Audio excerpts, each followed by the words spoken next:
प्यारे दोस्तों, competitive exam segment में आप सभी का स्वागत है। आज हम इस सेशन में ज्योग्राफी से संबंधित प्रश्नों को लेकर आए हैं और उसका आंसर हम लोग देखा जाएगा। आइए दोस्तों देखा जाए पहला प्रश्न क्या दिया है।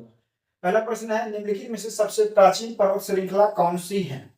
तो ऑप्शन दिया हुआ, A option Aravali, B option Himalaya, C option Vindhya और डी ऑप्शन दिया है सतपुरा। तो बताइए करेक्ट आंसर क्या होगा, करेक्ट ऑप्शन क्या होगा।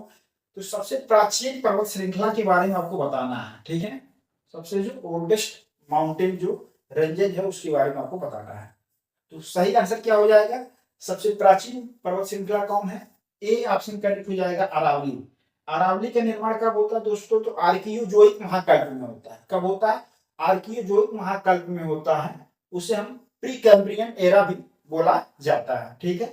और उस समय जो है चेरिनियन हलचल होता है। कौन सा हलचल होता है दोस्तों, चेरिनियन हलचल होता है। चेरिनियन हलचल के माध्यम से क्या है, अरावली का निर्माण होता है, ठीक है। और इसमें देखेंगे जो मूवमेंट होता है, और मूवमेंट किस तरीके से होना चाहिए, संपीडनात्मक फोर्सेज लगता है। कैसा फोर्सेज लगेगा दोस्तों, संपीडनात्मक। संपीडनात्मक जो है बल कार्य करता है। संपीडनात्मक बल जब कार्य करेगा तभी जो है पर्वत का निर्माण होगा, ठीक है। Compression forces, compression forces, compression forces, ठीक है दोस्तों। और कंप्रेशन फोर्सेस क्या है, आमने सामने कार्य करते हैं। एक फोर्स मान लीजिए यहां लग रहा है तो दूसरा फोर्स आमने सामने लगेगा। इस तरीके से जो है संपीडनात्मक बल कार्य करता है, तब क्या पर्वत का निर्माण होता है। तो यह देखेंगे आर्कियोजोइक महाकाल जो प्री कैम्ब्रियन एरा है उसमें जो है अरावली का निर्माण होता है, ठीक है। ये चीज आपको मालूम होनी चाहिए। जो प्री कैम्ब्रियन एरा है वहां पर हुआ है, ठीक है। तो सबसे प्राचीन पर्वत श्रृंखला कौन सा हो गया, तो ये ऑप्शन करेक्ट है अरावली, ठीक है। चला जाए नेक्स्ट क्वेश्चन पर। नेक्स्ट क्वेश्चन दिया हुआ है, निम्नलिखित में से भारत के किस राज्य से होकर कर्क रेखा गुजरती है। ट्रॉपिक ऑफ कैंसर, कर्क रेखा गुजरती है, ये आपको बताना है। कर्क रेखा ऑप्शन दिया हुआ है, A option Uttar Pradesh, B option Bihar, C option Assam और डी ऑप्शन दिया मध्य प्रदेश। तो आपको बताना है भारत के किस राज्य से होकर कर्क रेखा गुजरती है।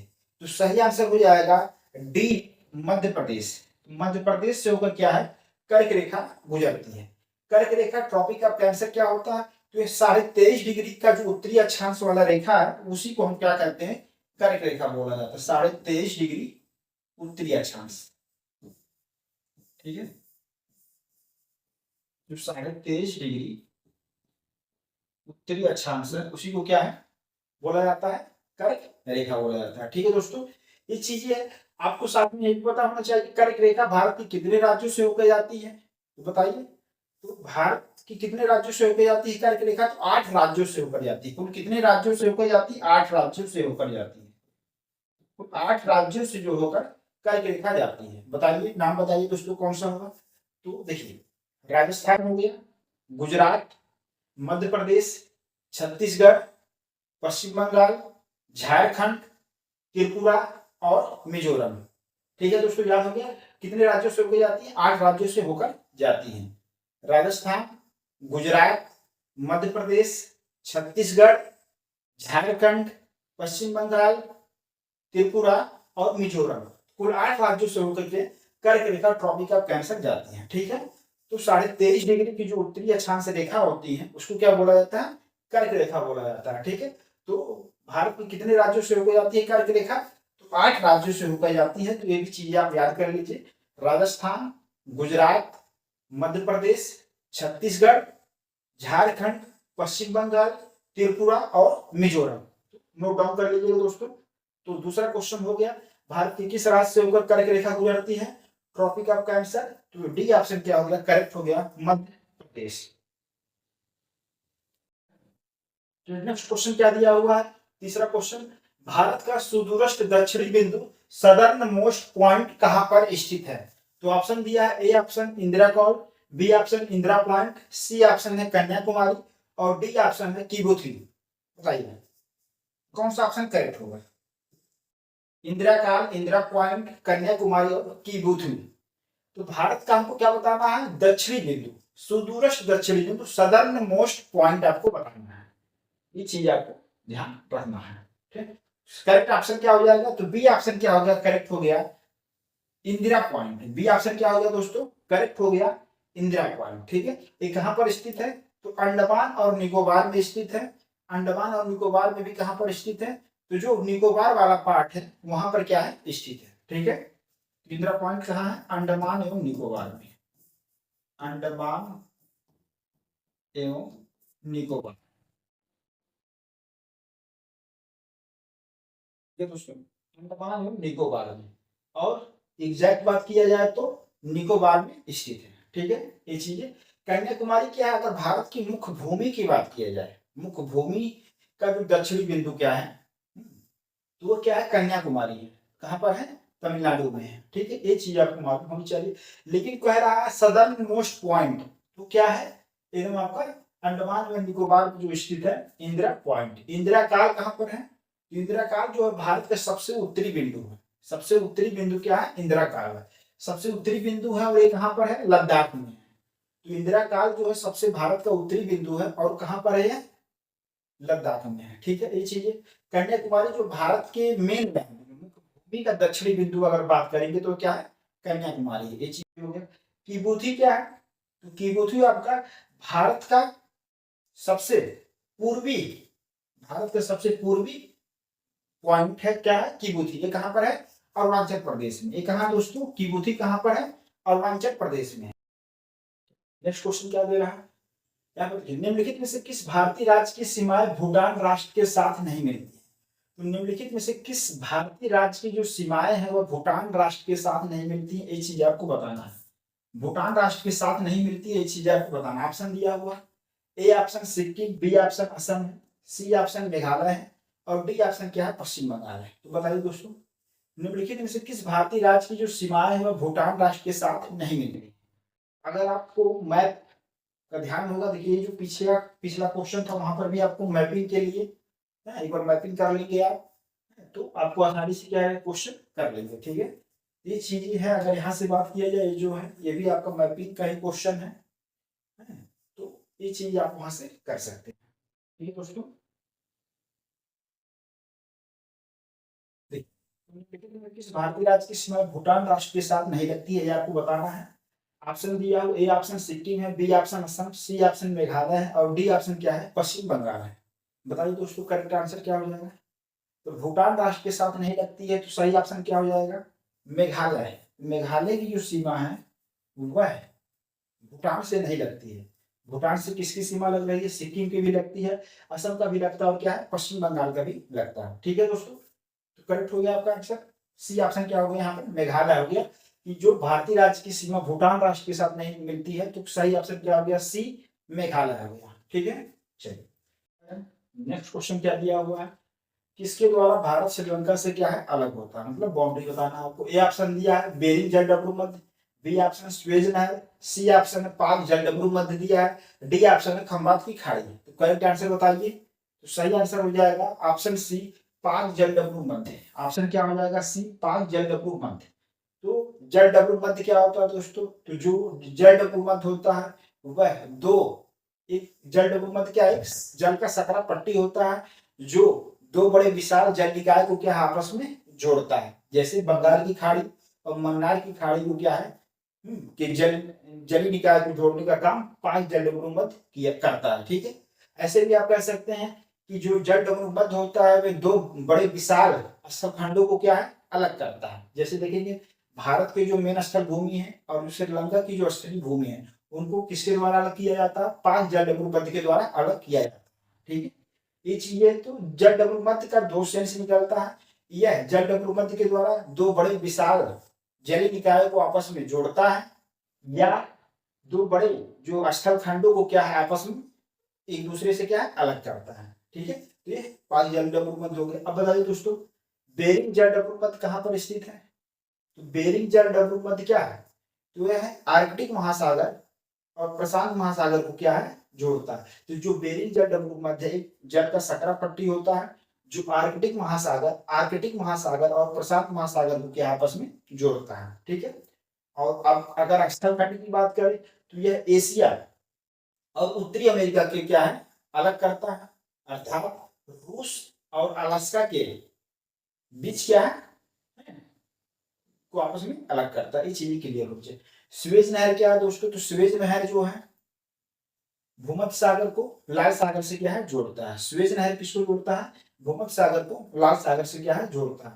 खंबात की खाड़ी कहाँ है, ये अरब सागर में है। जो गुजरात का जो तटीय क्षेत्र है वो क्या है खंबात की खाड़ी के नाम से जाना जाता है। एक तो कच्छ का प्रायद्वीपीय भाग हो गया और क्या हो गया खंबात का खाड़ी वाला पार्ट। ठीक है दोस्तों, तो इस तरीके से हम लोगों ने देख लिया भारत श्रीलंका से जो अलग होता है बाउंड्री के आधार पर, तो क्या है पाक जलवायु मध्य। ठीक है, सी ऑप्शन क्या हो गया करेक्ट हो गया। चला जाए नेक्स्ट क्वेश्चन पे। नेक्स्ट क्वेश्चन दिया हुआ है भारतीय प्रायद्वीप की सबसे ऊंची चोटी कौन सी है। तो भारतीय प्रायद्वीप की सबसे ऊंची चोटी आपको बताना है, बताइए। ऑप्शन दिया हुआ है, ए ऑप्शन जोधा बेटा है, B option Anamudi, C option Mahendragiri और डी ऑप्शन ऊटक मंड है। बताइए करेक्ट आंसर बताइए। भारतीय प्रायद्वीप की सबसे ऊंची चोटी कौन सी है, तो सही आंसर हो जाएगा बी अनाईमुड़ी। अनाईमुड़ी जो है दक्षिण भारत की सबसे ऊंची चोटी है। ये कहाँ पर है, अन्नामलाई, अन्नामलाई पहाड़ी पर है। कहाँ पर है अनाईमुड़ी, ये अन्नामलाई पहाड़ी पर है। ठीक है, अन्नामलाई पहाड़ी पर है दोस्तों, अन्नामलाई पहाड़ी पर है। ठीक है, अन्नामलाई पहाड़ी पर है। कहाँ पर दोस्तों, अन्नामलाई पहाड़ी पर है। ये चीजें क्लियर हो गया। दोदा बेटा नीलगिरी का पर्वतमाला का क्या सबसे ऊंची चोटी है, तो दोदा बेटा जो है नीलगिरी पर्वतमाला के क्या सबसे ऊंची चोटी है। महेंद्रगिरी जो है यह पूर्वी घाट का चोटी की श्रृंखला में आता है। ठीक है, ऊटक मंड क्या है, जो ऊटी है, जो ऊटी है कहाँ पर है केरला में है, वो भी कहाँ नीलगिरी पहाड़ी में स्थित है। तो जो ऊटी को क्या बोला जाता है ऊटक मंड भी कहा जाता है। ठीक है, इस तरीके से हम लोगों ने देख लिया। तो भारतीय प्रायद्वीप की सबसे ऊंची चोटी कौन सी है, तो बी ऑप्शन करेक्ट है अन्नाई मुड़ी। कहाँ पर है, अन्ना मलाई में है। ठीक है, चला जाए नेक्स्ट क्वेश्चन पे। महादेव पहाड़िया किसका भाग है, बताइए दोस्तों। महादेव पहाड़िया किसका भाग है, ऑप्शन दिया है, ए ऑप्शन पश्चिमी घाट, बी ऑप्शन सतपुड़ा है, सी ऑप्शन विंध्य और डी ऑप्शन इनमें से कोई नहीं। तो महादेव पहाड़िया किसका भाग है, बताइए दोस्तों। करेक्ट आंसर बताइए। महादेव पहाड़िया किसका भाग है, तो सही ऑप्शन भी आएगा बी ऑप्शन करेक्ट हो गया। महादेव पहाड़िया किसका भाग है, सतपुड़ा का। महादेव पहाड़िया किसका भाग है दोस्तों, तो सतपुड़ा का भाग है। चलिए नेक्स्ट क्वेश्चन देखा जाए। लिपू लेक दर्रा कहाँ अवस्थित है, बताइए। लिपू लेक जो दर्रा है वह कहाँ अवस्थित है। देखिए दोस्तों, आज इस सेशन में हम तेजी से क्वेश्चन के आंसर को देख रहे हैं। ठीक है, ये आपको इस सेशन में जो प्रश्न है उससे रिलेटेड या ऐसे प्रश्न जो आपको एग्जाम्स में आने वाले जो आगामी यूपीपीसीएस के पेपर है, समीक्षा अधिकारी हो गया, बीपीएससी का एग्जाम्स हो गया, या किसी भी अन्य कंपटीशन के एग्जाम में आपको जो है देखने को मिल सकता है ज्योग्राफी से संबंधित ऐसे प्रश्न। ठीक है, देखा जाए लिपू लेक दर्रा कहाँ अवस्थित है, तो लिपू लेक दर्रा बताइए। ए ऑप्शन दिया है Jammu Kashmir, B option Ladakh, C option Uttarakhand और डी ऑप्शन हिमाचल प्रदेश। तो लिपू लेक दर्रा कहाँ पर अवस्थित है, तो सी ऑप्शन करेक्ट हो जाएगा, उत्तराखंड में है। कहाँ पर है, लिपू लेक दर्रा कहाँ पर अवस्थित है दोस्तों, तो वह उत्तराखंड में अवस्थित है। चला जाए नेक्स्ट क्वेश्चन पर। निम्नलिखित में से किस तट से भारत का औसत समुद्र तल मापा जाता है, नापा जाता है, बताइए।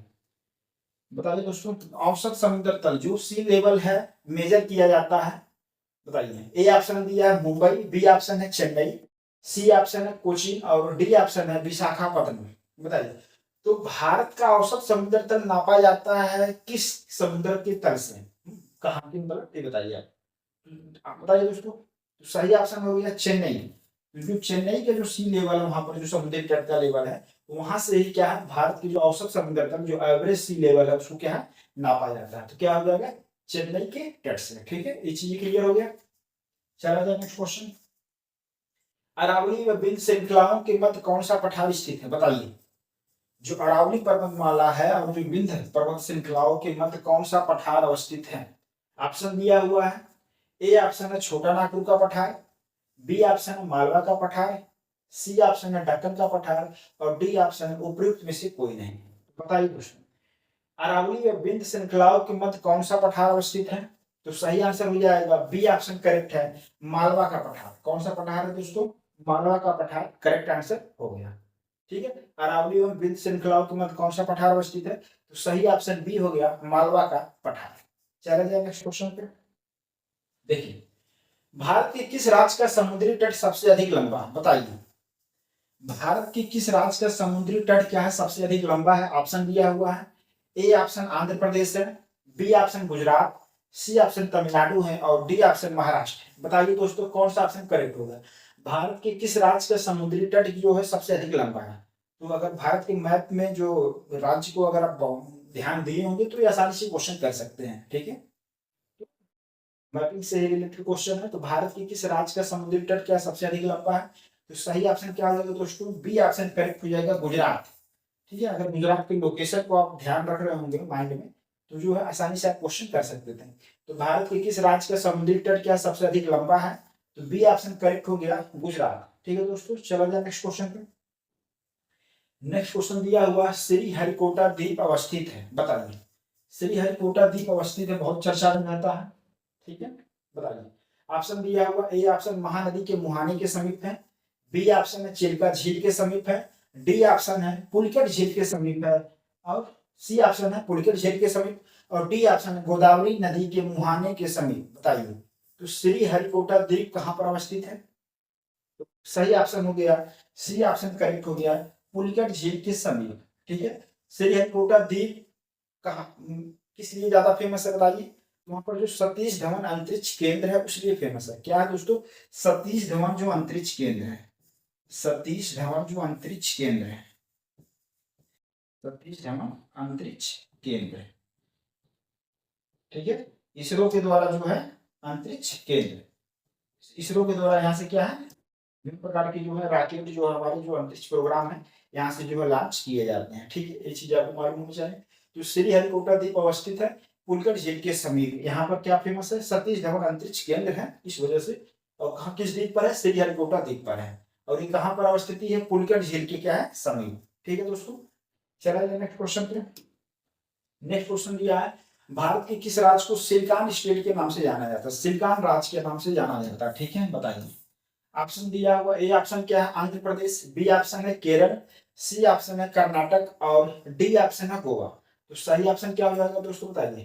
तो सिलिकॉन स्टेट के नाम से कौन जाना जाता है? कर्नाटक। जो बेंगलुरु सिटी है वो क्या है? हब है। ठीक है, ये चीज आपको मालूम होगा। तो कर्नाटक, तो सिलिकॉन स्टेट के नाम से कौन जाना जाता है? कर्नाटक। ठीक है, ये चीज होगी आपको। देखिए असम की सीमा कुल कितने राज्यों से लगती है बताइए। ऑप्शन दिया है, ए ऑप्शन 7, बी ऑप्शन 6 राज्यों से, सी ऑप्शन 8 और डी ऑप्शन 5। तो असम की जो सीमा है, असम राज्य की सीमा जो है कुल कितने राज्यों से क्या है लगती है, ये आपको बताना है। तो सही ऑप्शन हो जाएगा, ए ऑप्शन करेक्ट हो जाएगा 7। कितने राज्यों से लगती है दोस्तों? तो 7 राज्यों से क्या है असम की सीमा लगती है। ठीक है, इसको आप क्वेश्चन कर एग्जाम में आता है तो आप वैसे रफली मैप बना लेंगे तो इससे जो ह्यूमन एरर नहीं होगा, आप काउंट भी कर सकते हैं। देखिए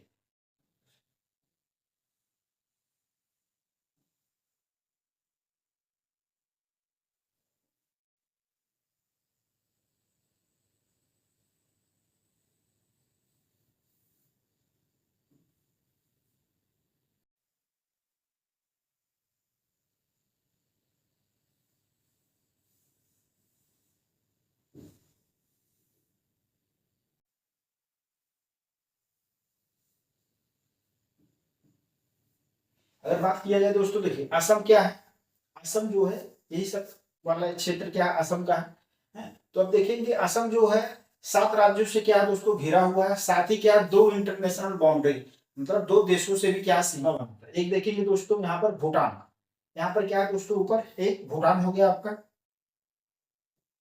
एक क्या हो गया दोस्तों भूटान। यहाँ पर देखेंगे क्या है दोस्तों भूटान है, यहाँ पर क्या है दोस्तों भूटान हो गया। और यहाँ पर क्या हो गया दोस्तों पश्चिम बंगाल, पश्चिम बंगाल राज्य हो गया।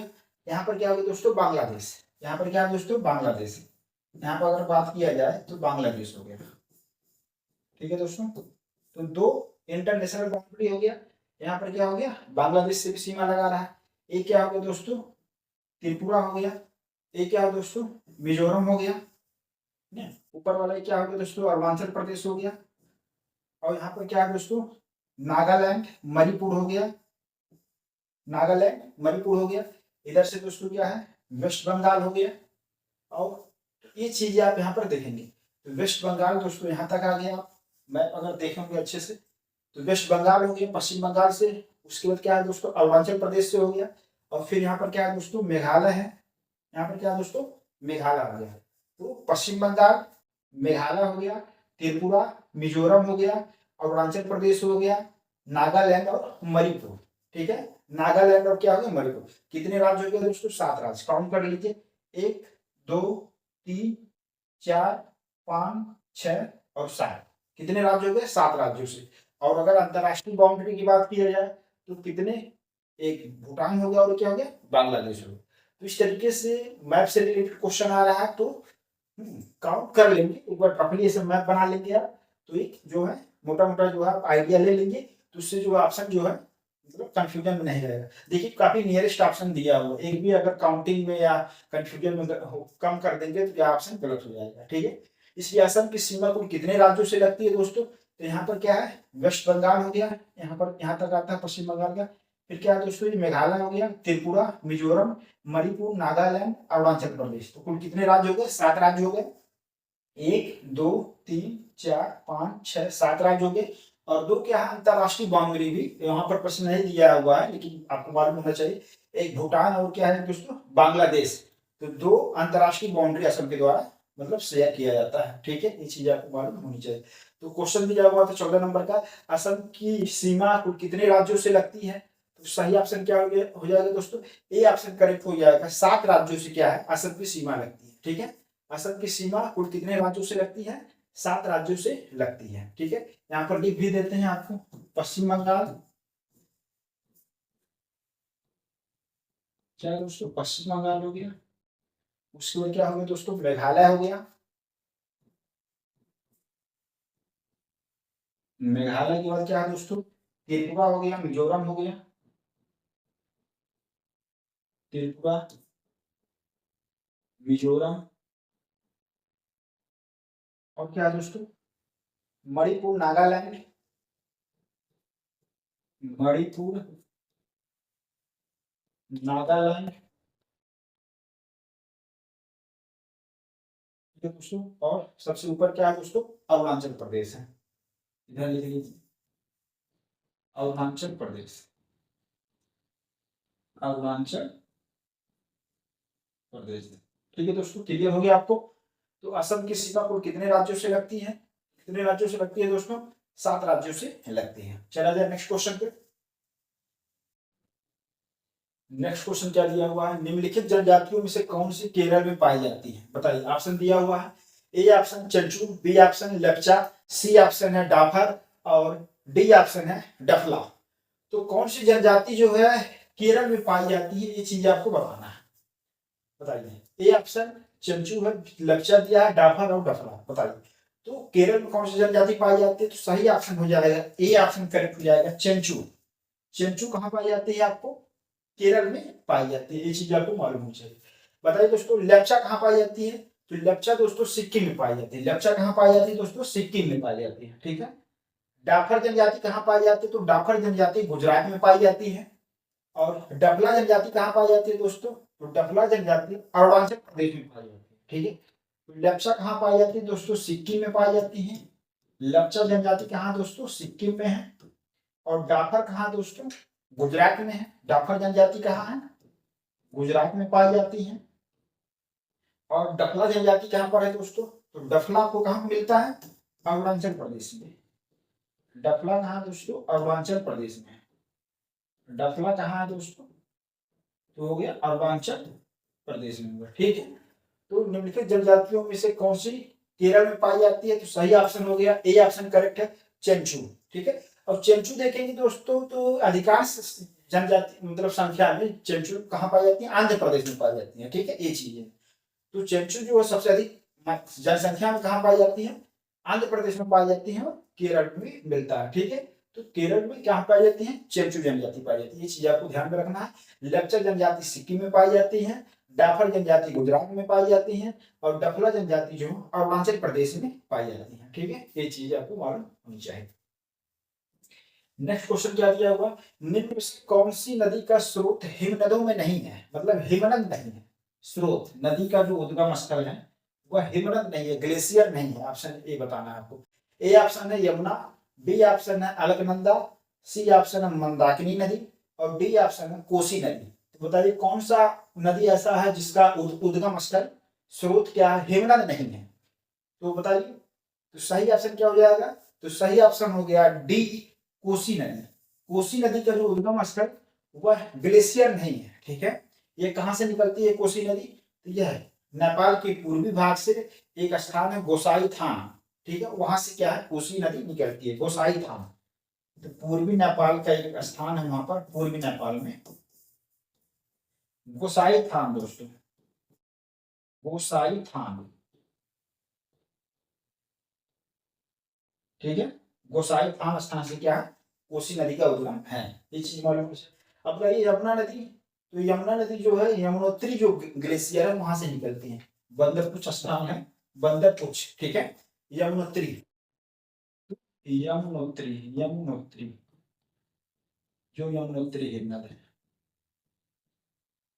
ठीक है, यही क्या है बंदरपुछ, ठीक है। अलकनंदा कहां से निकलती है दोस्तों, तो अलकनंदा जो है संतोपथ हिमनद से, संतोपथ हिमनद से क्या है अलकनंदा नदी, संतोपथ, संतोपथ हिमनद से क्या है ये चीज, ठीक है।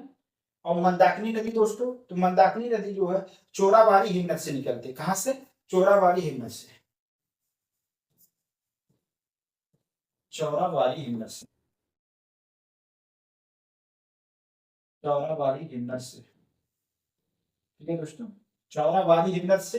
और कहीं कहीं चाराबाड़ी हिमनद भी आपको देखने को मिल जाएगा, लिखा हुआ चाराबाड़ी, चौराबाड़ी है चाराबाड़ी है, ठीक है, ये चीज आपको ध्यान में रखना है, ठीक है, चौराबाड़ी हिमनद या चाराबाड़ी हिमनद, ठीक है, ये चीज।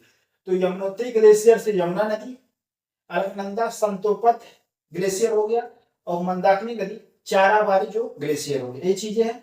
कोसी नदी का उद्गम क्या है, पूर्वी नेपाल में गोसाई थान स्थल से क्या है होती है, ठीक है, ये चीज मालूम होना चाहिए। तो निम्न से कौन सी नदी का स्रोत हिमनदों से नहीं है, ग्लेशियर से नहीं है, तो सही ऑप्शन क्या हो गया, डी ऑप्शन करेक्ट हो जाएगा, कोसी नदी, ठीक है। चलिए नेक्स्ट क्वेश्चन क्या दिया, निम्नलिखित नदियों में कौन अध्यारोपित नदी का उदाहरण है, अध्यारोपित नदी का उदाहरण आपको बताना है? अध्यारोपित नदी का उदाहरण आपको बताना है, super imposed, imposed, super imposed क्या है रिवर, सुपर इम्पोज्ड,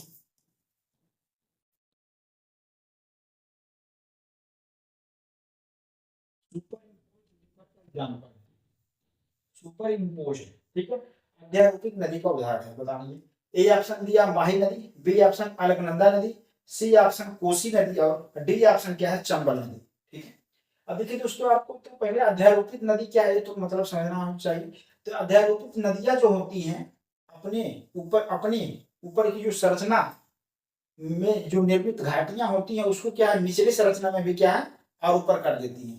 तो अध्यारोपित नदियां अपने ऊपर की संरचना से निर्मित जो घाटियां हैं उसको उसका आरोपण कहाँ करती हैं, उसका आरोपण जो है निचली संरचना में भी कर देती हैं। कैसे करती हैं, तो जो अध्यारोपित नदियां होती हैं वो लंबवत अपवर्तन करती हैं, क्या इरोजन करती हैं, वर्टिकल इरोजन के माध्यम से क्या है जो ऊपर की जो कोमल चट्टानें होती हैं उनको इरोजन के माध्यम से लंबवत अपवर्तन के माध्यम से लंबवत अपर्दन के माध्यम से क्या है चट्टानों को क्या है तोड़ देती हैं और जो ऊपरी संरचना होती है वो फिर क्या है वही आरोपण हो जाता है निचली संरचना में, ठीक है। ये चीज आपको मालूम होनी चाहिए, इसलिए इनको कहा गया सुपर इम्पोज्ड रिवर, ठीक है। मान ली कोई चट्टान है ये, ठीक है, अब चट्टान काफी मोटा है मान लीजिए, अब यहाँ पर मान लिया रिवर फ्लो कर रहा है, तो रिवर जो फ्लो कर रहा है ऐसे है और ये क्या है लंबवत जब अपर्दन होता है घाटी में क्या है नदियों की जो संरचना है उसमें जो इनके द्वारा जो वर्टिकल अपर्दन किया जाता है लंबवत अपर्दन के माध्यम से क्या है घाटियों को क्या है गहरा करती जाती है, ठीक है।